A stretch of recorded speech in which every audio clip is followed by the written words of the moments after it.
Hello students, हमारा जो आज का टॉपिक है इट्स चैम्बरलिन्स ओलिगोपॉली मॉडल। आपने कॉर्नो मॉडल पढ़ा। There are other classical models like Bertrand model and Edgeworth model. इन तीनों मॉडल्स का एक जो इम्पॉर्टेंट एजम्पशन है या जो कॉमन फीचर है वो ये है कि यहाँ पे जो फर्म्स हैं वो डिसीजन लेती हैं। दिमाग में ये रखें कि जो राइवल फर्म्स हैं वो रिएक्ट नहीं करेंगे।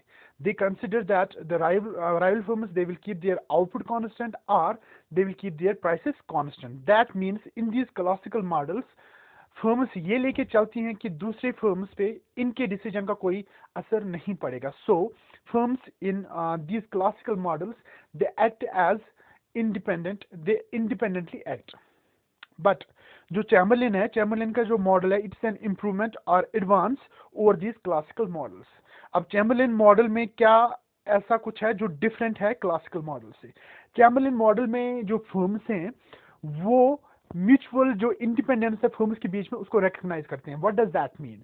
इन Chamberlin model firms they accept this fact that अगर मैं कोई डिसीजन लेता हूं, मेरे डिसीजन से बाकी फर्म जो है वो वहां से रिएक्ट करेंगे।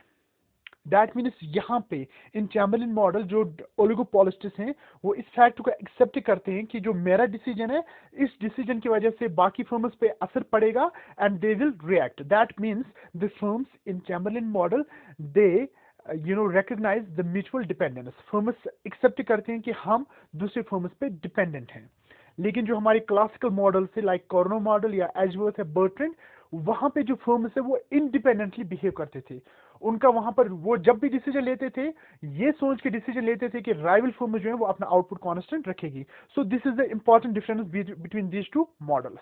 अब इस एक इंपॉर्टेंट एजम्पशन की वजह से क्या होगा, आप चैम्बरलिन मॉडल में आगे जाके देखोगे कि जब फर्म्स इस फैक्ट को एक्सेप्ट करती हैं कि जो राइवल फर्म है उन पे मेरे डिसीजन का असर पड़ेगा और राइवल फर्म्स रिएक्ट करेंगे, बस इस फैक्ट को रिकॉग्नाइज करने की वजह से जो हमारा चैम्बरलिन का मॉडल है इसमें जो फर्म्स हैं वो मोनोपोली आउटपुट प्रोड्यूस करते हैं and they charge the monopoly price.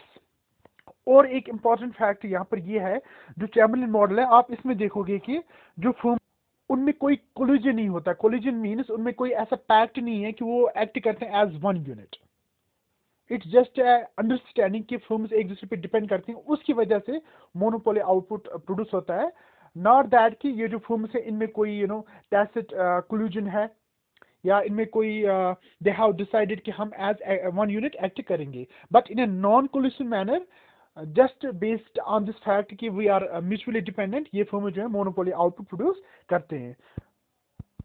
और सिंस जो चैम्बरलिन है वो एज्यूम करता है जो दोनों फर्म्स हैं इनके आइडेंटिकल कॉस्ट है।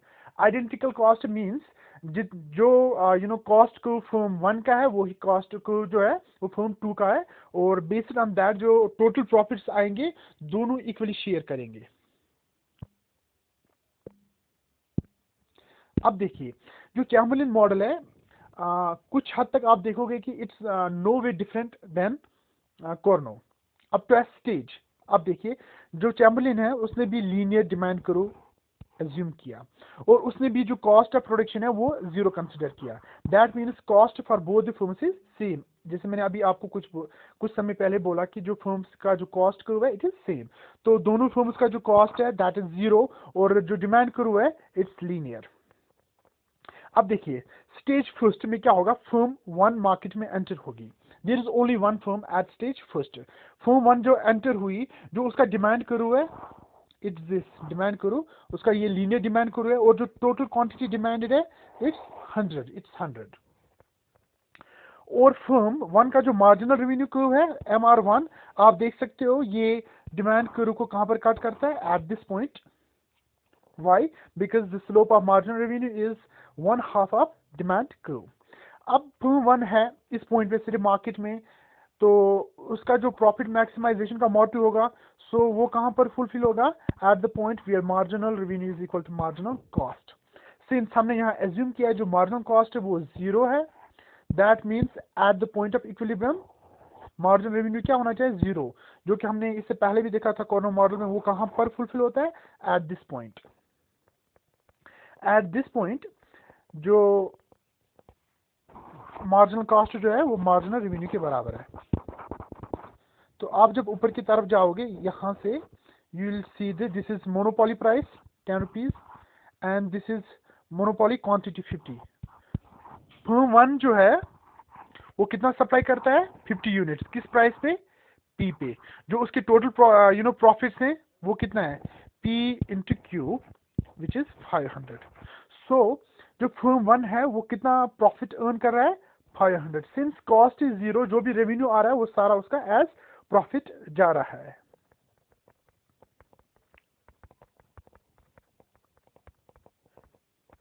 आप देख सकते हो 50 यूनिट्स सेल कर रहा है जो फर्म वन और प्राइस 10। तो आप देख सकते हो ये वाला एरिया है, ये जो शेडेड एरिया है, this shaded region, this is profit of firm one. अब फर्म वन प्रॉफिट अर्न कर रही है तो इट विल अट्रैक्ट एंट्री। तो इसके प्रॉफिट देखकर फर्म टू मार्केट में एंटर होगी। Firm two will enter the market और फर्म टू जब देखेगी कि फर्म वन ने 50 यूनिट सप्लाई किए तो out of 100 units firm one 50 unit supply किए तो वहां पे जो अनसप्लाइड पार्ट ऑफ मार्केट है वो है 50 to 100। That means 50% of the market is unsupplied. तो ये वाला जो रीजन है फर्म टू इसको अपना डिमांड कर्व कंसिडर करेगी। Firm two will consider it as its own demand curve. तो फर्म टू इसको अपना डिमांड कर्व कंसिडर करेगी ये वाला रीजन। अब फर्म टू का जो डिमांड वो कितना है 50 से 100। That means firm two is facing 50 units. और फर्म टू का मार्जिनल रेवेन्यू क्या है आप देख सकते हो, ये फर्म टू का मार्जिनल रेवेन्यू है और ये 75 पे कट कर रहा है हॉरिजॉन्टल एक्सिस को। Why? Because 75 is in the centre of 50 से लेकर 100 के सेंटर में 75 है। सिंस फर्म टू एंटर होगी तो उसका जो मोटिव है दैट्स प्रॉफिट मैक्सिमाइजेशन। और प्रॉफिट मैक्सिमाइजेशन के लिए marginal revenue should be equal to marginal cost. Marginal cost इसके लिए भी जीरो है तो मार्जिनल रेवेन्यू भी इसके लिए जीरो होना चाहिए at the point of equilibrium and that condition is fulfilled at this point. तो इसका जो इक्विलिब्रियम क्वांटिटी है that's at 75 but it's only 25 units. 50 से 75 तक 25 यूनिट्स। और जो प्राइस है इसके लिए वो 5 है। इसके लिए जो प्राइस है इट इज 5। अब आप लोग एक इम्पॉर्टेंट फैक्ट जो है वो कंसिडर करो। जब फर्म वन सिर्फ मार्केट में थी एज वो इंडिपेंडेंटली एक्ट कर रहा था, एज मोनोपोलिस्ट एक्ट कर रहा था, तब जो इक्विलिब्रियम प्राइस थी वो 10 थी। अब जब फर्म सेकंड एंटर हो गई, फर्म सेकंड जब एंटर हो गई तो उसने 25 यूनिट्स प्रोड्यूस किए। फर्म फर्स्ट ने 50 और फर्म सेकंड ने 25, तो दोनों ने मिलकर 75 यूनिट्स प्रोड्यूस किए। दोनों ने मिलकर 75 यूनिट प्रोड्यूस किए। तो जब क्वांटिटी इंक्रीज होगी 50 से 75 it obviously means price will decrease from 10 to 5। So that means firm one के जो ये 50 यूनिट्स हैं उसको भी ये 5 रुपीज पे सेल करने पड़ेंगे। What does that mean? उसका मतलब ये है फर्म वन जो इससे पहले उसका जो ये पूरा शेडेड रीजन उसका प्रॉफिट था, अब उसके प्रॉफिट्स डिक्रीज हुए, उसके प्रॉफिट्स अब सिर्फ इतने हैं, उसके प्रॉफिट सिर्फ इतने हैं। ये वाला जो रीजन है ये अब उसके हाथ से चला गया। क्यों? क्योंकि जब फर्म सेकंड मार्केट में एंटर आई उसने आउटपुट इंक्रीज किया, उस आउटपुट के इंक्रीज होने की वजह से प्राइसेस डिक्रीज हुई फ्रॉम 10 to 5 और उसकी वजह से जो प्रॉफिट्स हैं फर्म वन के वो भी डिक्रीज हो गए। यहाँ तक आप लोगों ने देखा होगा जो चैम्बरलिन मॉडल है इट्स एग्जैक्टली द सेम जैसा आप कॉर्नो मॉडल में देखा था। तो चैम्बरलिन मॉडल जो है वो यहाँ पे इस पॉइंट पे जो है वो डिवेट होगा कॉर्नो मॉडल से। अब देखिए फर्म वन जो है उसने देखा कि फर्म टू जब एंटर हो गई उसने आउटपुट अपना इंक्रीज किया और उसकी वजह से प्राइसेस कम हो गई और फर्म वन के भी जो प्रॉफिट्स हैं वो डिक्रीज हो गई। फर्म वन को पता है कि अगर मैंने अब अपना आउटपुट चेंज किया, फर्म वन को ये पता है कि फर्म टू रिएक्ट करेगी और वो भी अपना आउटपुट चेंज हो जाएगी जैसे कॉर्नो मॉडल होगा। और इस प्रोसेस से क्या होगा, दोनों का जो नुकसान होना है, क्यों, दोनों अपना फर्म वन जो है, आपने कल देखा कि 33% ए का भी और दूसरे का भी, तो उससे क्या होगा, आउटपुट इंक्रीज हो जाएगा और प्राइसेस और कम हो जाएंगी। तो फर्म वन इस फैक्ट को रिकग्नाइज करती है कि अगर मैंने रिएक्ट किया इस पॉइंट पे तो फर्म टू भी रिएक्ट करेगी आगे जाके, तो इस प्रोसेस से किसी का फायदा होने वाला नहीं है। तो फर्म वन क्या इस पॉइंट पे करने वाली है, फर्म वन ने देखा कि 25 यूनिट्स जो है वो फर्म टू ने प्रोड्यूस किया। तो फर्म वन इस पॉइंट पे देख रही है जो मोनोपोली आउटपुट है वो 50 यूनिट्स का है, और अगर इस 50 यूनिट को हम लें, इस 50 यूनिट में से at least 25 units firm two ने प्रोड्यूस किए, तो फर्म वन इस पॉइंट पे डिसाइड करता है कि मैं भी 25 यूनिट्स प्रोड्यूस करूंगा। फर्म वन डिसाइड करता है कि मैं 25 यूनिट्स प्रोड्यूस करूंगा।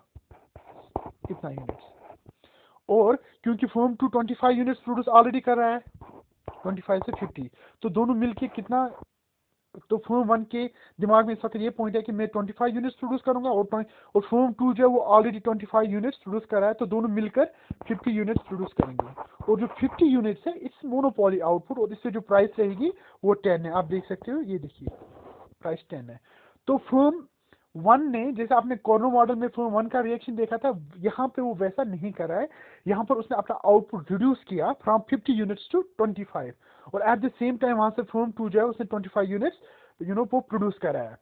और फर्म टू ने देखा कि फर्म वन ने अपना आउटपुट रिड्यूस किया 25 यूनिट्स पे, 25 यूनिट्स पे, और फर्म टू का भी ये मानना है कि अगर मैं भी रिएक्ट करूंगा तो एक सीक्वेंस चलेगा और उसमें दोनों का लॉस है। और फर्म टू को भी ये लगता है कि अगर 25, वो पहले जो 25 यूनिट्स प्रोड्यूस कर रहा था वो 5 प्राइस पे बेच रहा था, तो फर्म टू ने देखा कि अगर मैं अपना आउटपुट 25 पे ही रखूंगा, सिंस फर्म वन ने अपना आउटपुट डिक्रीज किया है, अगर मैं अपना आउटपुट 25 पे ही रखूंगा, अब मैं यही सेम आउटपुट 10 रुपीज पे सेल करूंगा। तो दोनों फर्म्स ने इस फैक्ट को रिकग्नाइज किया कि हम एक दूसरे पे डिपेंडेंट हैं।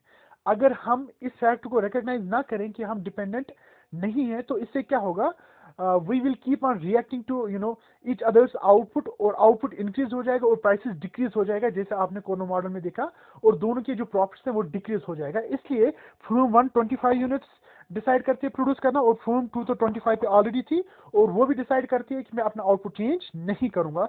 तो दोनों मिलकर कितना आउटपुट डिसाइड करें, 50, और 50 पे जो हमारा इक्विलिब्रियम प्राइस है वो कितना है, 10। सो दोनों फर्म्स का जो प्रॉफिट है, मिलके जो टोटल प्रॉफिट है, it will be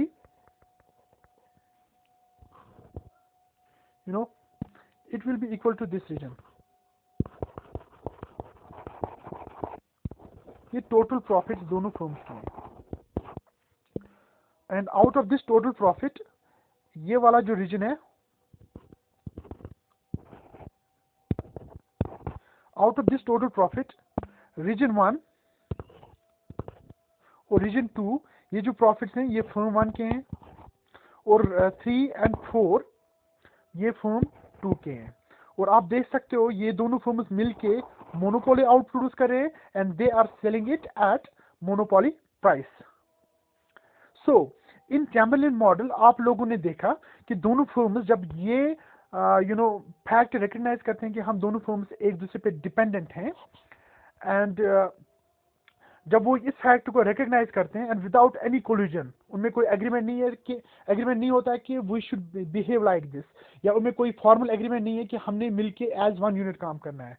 in a non collusive manner दोनों फर्म्स ने बस ये रिकग्नाइज किया कि मैं और जो राइवल फर्म है हम एक दूसरे पे डिपेंडेंट हैं। तो दोनों ने जो आउटपुट प्रोड्यूस किया 50 विच इज मोनोपोली आउटपुट, और दोनों की जो प्राइस फिक्स की 10 which is monopoly price. As against this आपने देखा होगा जो कॉर्नो मॉडल है, वहां पे दोनों फर्म्स ने मिलकर 66% ऑफ द मार्केट सप्लाई किया, जो कि मोनोपोली प्राइस नहीं थी। Output 66% is greater than monopoly output. देखिए यहाँ पर दोनों मिलके 50% ही आउटपुट सप्लाई कर रहे हैं, और कल कॉर्नो मॉडल में हमने देखा था 66 मिलके दोनों कर रहे थे। तो इन केस ऑफ चैम्बरलेन जो इक्विलिब्रियम आउटपुट है it is less than Cournot, and जो इक्विलिब्रियम प्राइस है it is higher than Cournot, so दोनों के जो जॉइंट प्रॉफिट्स हैं ये मैक्सिमम हो रहे हैं, and this is all about Chamberlain model.